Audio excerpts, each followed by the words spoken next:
자, 안녕하세요. 한양대학교의 유영만 교수입니다. 자, 여러분 기다리고 기다리던 지식생태학자 유영만의 촌철살인 시간이 돌아왔습니다.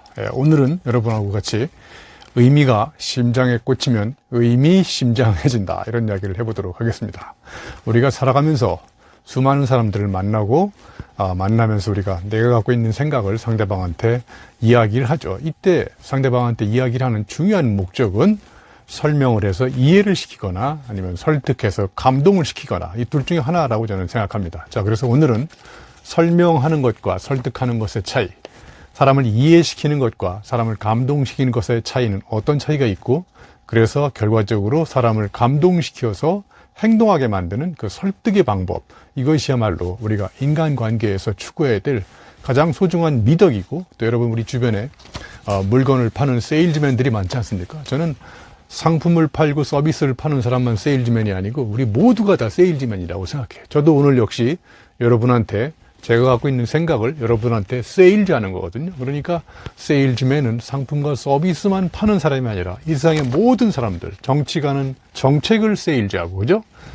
기업은 상품과 서비스를 고객들한테 판매를 하는 것이고, 저 같은 사람들은 또 저의 생각, 아이디어, 주장을 청중들한테 판매, 세일즈 하는 것이죠. 그러니까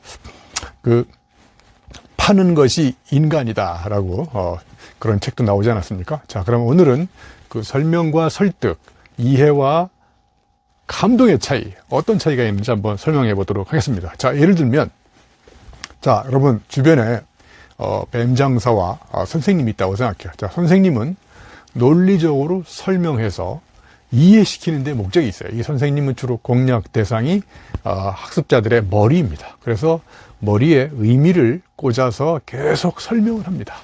자, 그래서 의미가 머리에 꽂힐수록 그걸 전문용어로 골 때린다고 합니다.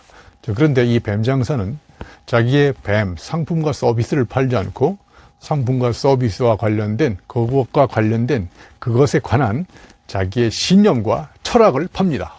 그래서 이 뱀 장사는 선생님이 머리를 공략하지만 이 뱀 장사는 심장을 공략합니다. 자, 그래서 선생님의 주요 목적이 설명을 해서 머리를 공략해가지고 이해시키는 데 목적이 있는 반면에 이 뱀 장사는 심장을 공략합니다. 자, 그래서 의미를 심장에 꽂아가지고 의미심장하게 만든 다음에 감성적으로 설득해서 사람을 감동시킵니다. 그래서 이렇게 이제 발길이 안 떨어지게 만드는 거죠. 그래서 결국은 자기의 상품인 뱀을 팔아먹습니다. 그런데 사실 뱀 장사는 뱀을 팔지 않습니다. 상품과 서비스를 팔지 않고 자기의 신념과 철학, 뱀에 대한, 그래서 사람들이 그 신념과 철학에 감동받아서 설득당해가지고 결과적으로 뱀을 사게 되는 것이죠. 자, 그래서 이 설명하는 사람들의 주요 특징은 제가 보기에 자기가 직접 체험해 본 게 거의 없습니다. 그러니까 남의 이야기를 가지고 논리적으로 설명을 계속 하다 보니까 결국은 이해는 되지만 가슴에 와닿지는 않게 되고, 그러니까 감동을 받지 못하는 거죠.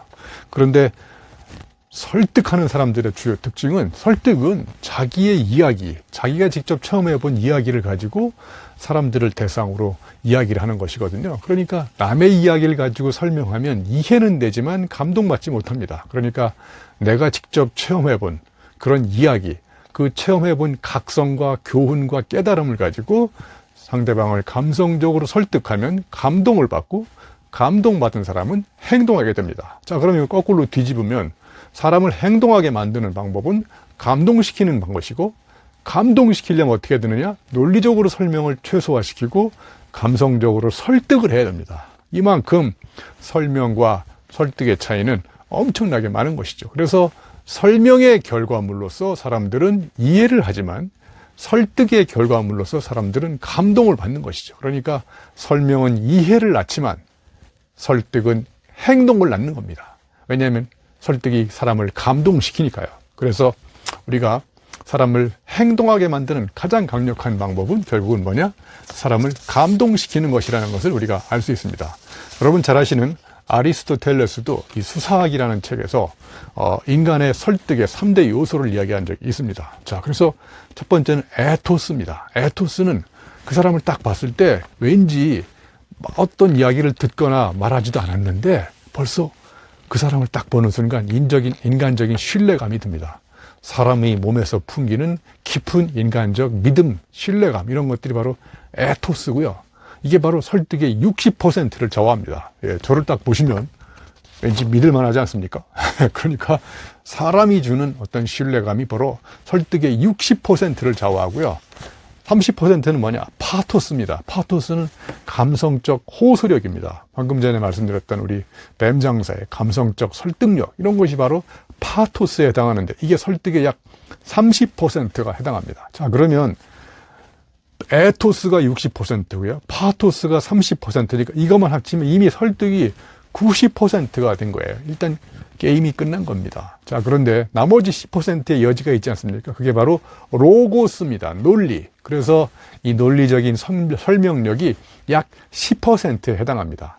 그래서 6대 3대 1, 즉 에토스 6, 파토스 3, 로고스 1. 그래서 약 6대 3대 1이 이 법칙이 정확히 딱 숫자로 맞는 건 아니지만 대체로 봤을 때 우리는 사람을 설득할 때 이 세 가지 요소의 비중이 저는 거의 비슷하게 맞아 들어간다고 생각해요. 그런데 우리는 이걸 거꾸로 하고 있어요. 평상시에. 논리적으로 설명하는 걸 약 60%, 그 다음에 감성적 호소력 30%, 그리고 인간적 신뢰감 딱 믿어지지가 않아요. 그러니까 이렇게 되면 설득에 100% 실패합니다. 그래서 우리가 뭔가를 논리적으로 설명하고 이러기 전에 그 사람이 보여줄 수 있는 인간적인 신뢰감, 그래 옷도 좀 단정하게 입고 표정도 좀 적극적으로 굉장히 열정적으로 보여주고 그러면 그 사람들이 벌써 인간적인 몸에서 묻어나오는 어떤 믿음감이 생기지 않습니까? 그래서 아리스토텔레스도 그런 걸 염두에 두고 이 에토스를 굉장히 강조한 것이고 그 다음에 파토스, 그 다음에 로고스 이런 걸 강조한 거라고 보시면 될 것 같습니다. 자, 그래서 오늘은 사람과 사람이 만나서 인간관계를 맺을 때 그 사람의 어떤 인간적인 신뢰감에서 오는 것도 굉장히 중요하고 그 사람이 갖고 있는 체험적인 스토리나 각성을 가지고 상대방을 설득할 때 그 사람들이 바로 그 체험적인 스토리에서 나오는 그런 감동이 결국 사람들을 행동하게 만드는 가장 강력한 설득력의 요인이라고 저는 생각합니다. 여러분 오늘 고맙습니다. 다음에 또 더 멋진 촌철살인으로 찾아뵙도록 하겠습니다. 고맙습니다.